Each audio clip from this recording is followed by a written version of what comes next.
Hi, and welcome back to my channel. I thought this week a fun project would be for me to show you all the different ways that I create textures in my watercolors. I want to use a fairly dark color.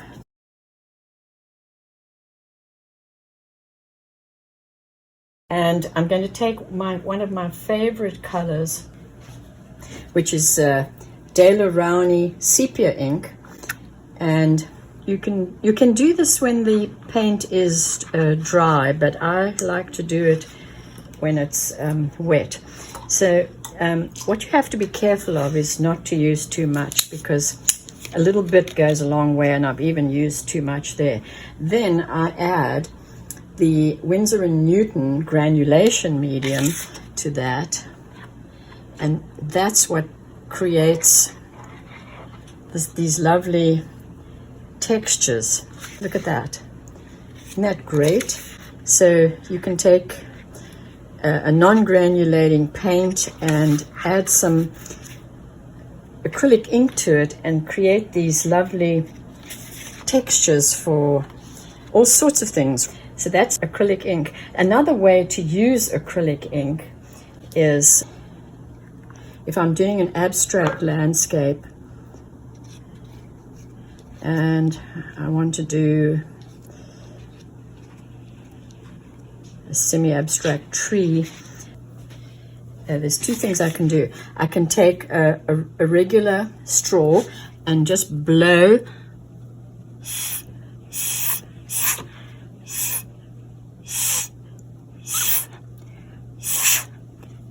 on it like that. I could take my mister spray bottle and just from a distance just lightly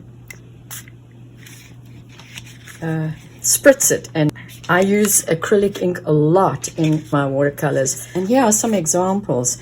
This I used watercolor background, and then I dropped in some white acrylic ink, and this brownish color is called antelope brown, and I think this was my favorite sky color, which is blue apatite genuine. I used it in the sky and for the scene.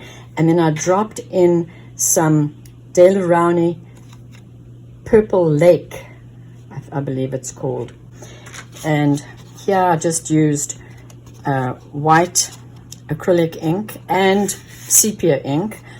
I painted over that when it was dry with some silver acrylic ink, and you'll see when we talk about brusho later, I used some brusho here, which created some textures in this bottom area.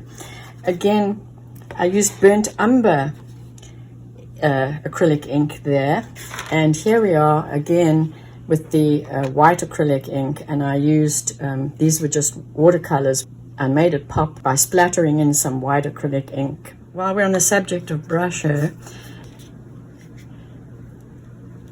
I was not very fond of brusho because the colors were very bright, but then I thought I'd take a second look at them, because I'm always looking for new ways to make textures in my watercolors, and I found that they had some really nice muted or dark colors. They have a dark brown, and when you add it to a wet paint, and you get a variation in color also. And then this lovely moss green, which I've really have grown very fond of and use quite a lot. And then the black, which also gives you some nice textures, which I used in that painting that I just showed you previously. I've found there's two different ways to get different patterns with the brusho. You can take your spray bottle and spritz the paper with little droplets, and that'll give you a different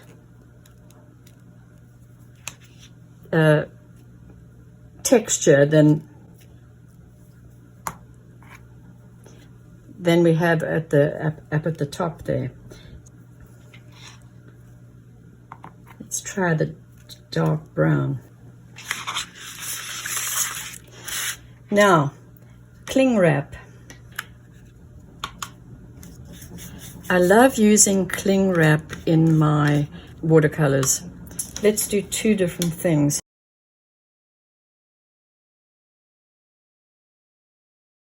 And depending on how you stretch the cling wrap, you can also get some nice striations that create, you could use it for rocks and desert landscapes.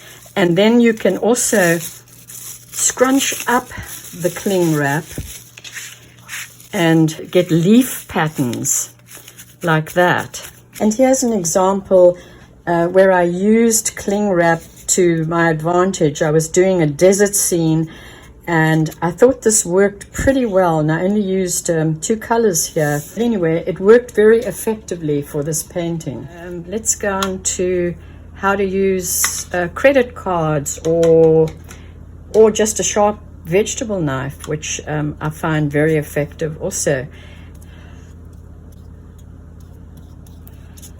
I save all the plastic cards I get in the mail, and I cut them into different shapes, and you can create some interesting rocks just with the rounded corner of the credit card.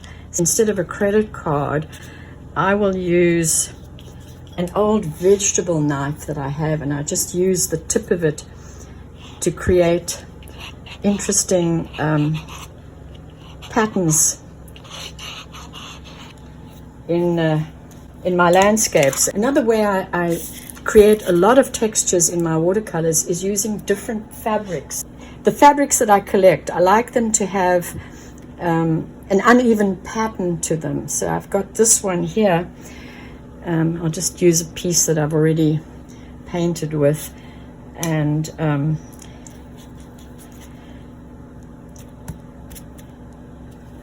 add a darker color, and I let that dry, and then that creates a really nice pattern. And here's a painting that I did with this. This is going to be part of a future mini course coming up soon. So if you want to learn how to do this, you can sign up for my mailing list on my website at jeanlerson.com, and you'll get notified when this is uploaded, which will be early next year. Now, using salt. I get a lot of questions about at what point do you add the salt? And you're supposed to wait for the sheen to start going from the paper and then add your salt then. Sometimes I'll add it right away, sometimes I'll wait a while. So let's try both and see what happens. I also like to use kosher salt, because it has different sized granules, and you can get some interesting textures with that. We'll wait a little while before we do this one. I'm going to add some regular salt just in the bottom here, so you can see the difference between the kosher salt and the table salt, which is the more even grains. And while we're waiting for that to dry, here's an example of how I used salt. I think this was regular table salt too, lots of it, to create the impression of snow. And here's another example of using salt. I did this fairly recently, and it's a mostly neutral painting, except for some raw sienna that I used here. But I used this to create textures and interest in the foreground of this painting. I'm going to add salt. I think this actually has dried up too much. See if I can spritz it. Well, I waited too long to do this, but this will work.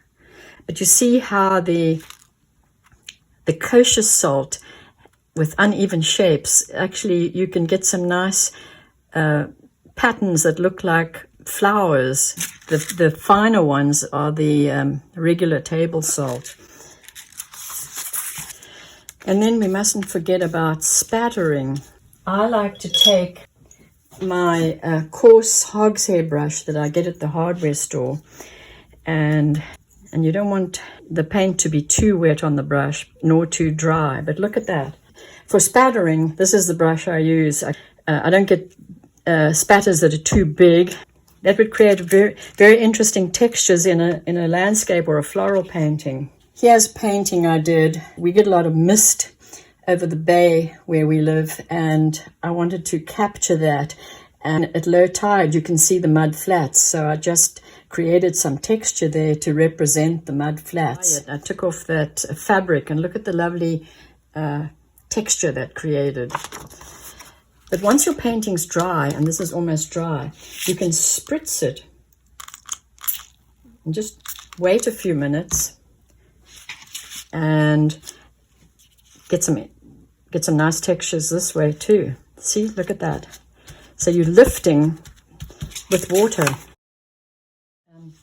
This was a painting that I did with transparent yellow oxide and transparent brown oxide, and I don't remember what the green was there, but this is demonstrated in a YouTube video, so you can look this up and see how I painted this, and I've actually have listed the paint colors for this. Another thing I use a lot is a nib pen. You can create lovely fine lines with this, and you can use it for tree branches or just creating lines in a semi-abstract painting.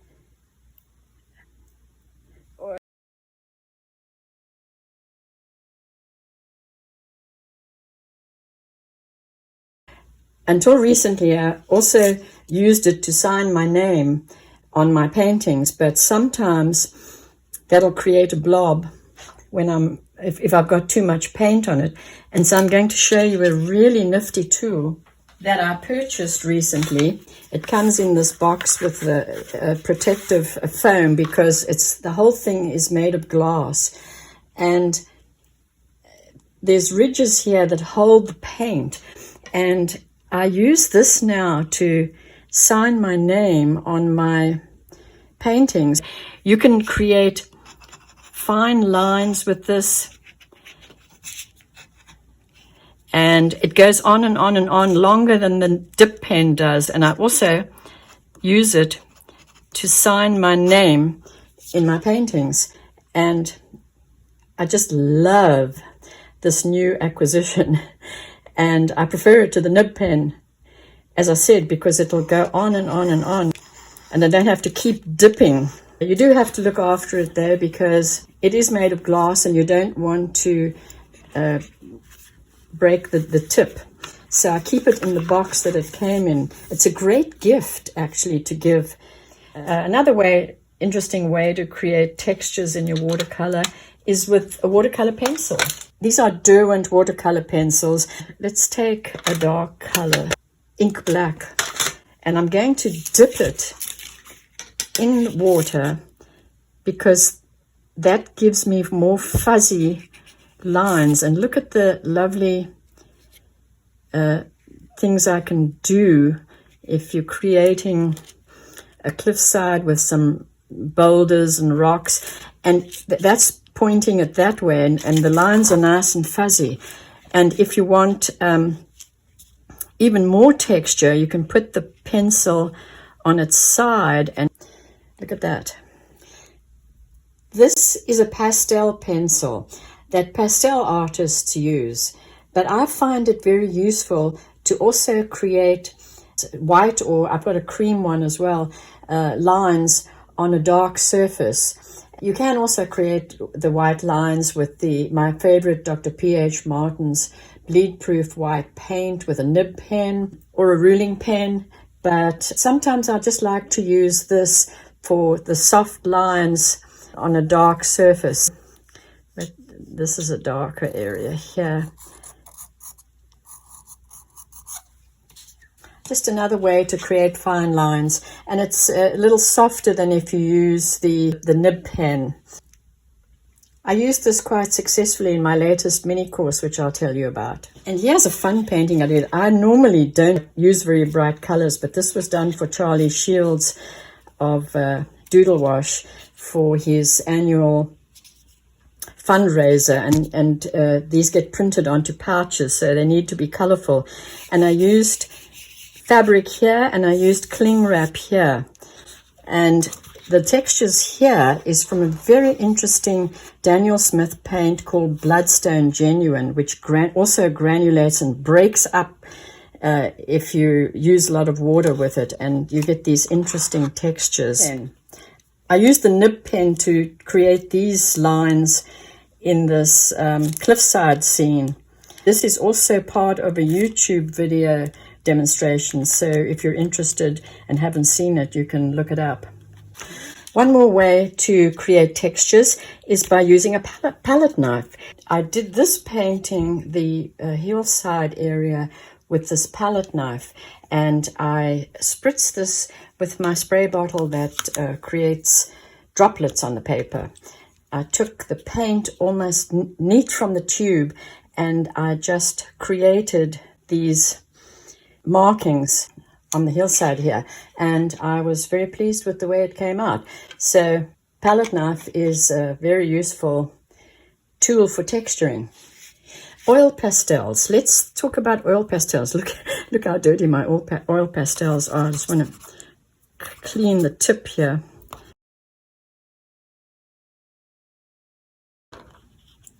You can use oil pastels to create interesting textures. The watercolor repels the oil pastels that were put down. Let me make this a little darker so you can see.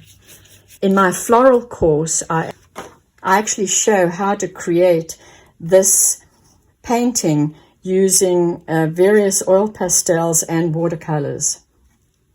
And finally, I just created this very small mini course on creating textures in this mountain scene, showing you how to do a contrast between the dark night sky and the reflection that the moon creates on the mountain. And then I did a lot of textures here using a lot of the techniques that I just showed you.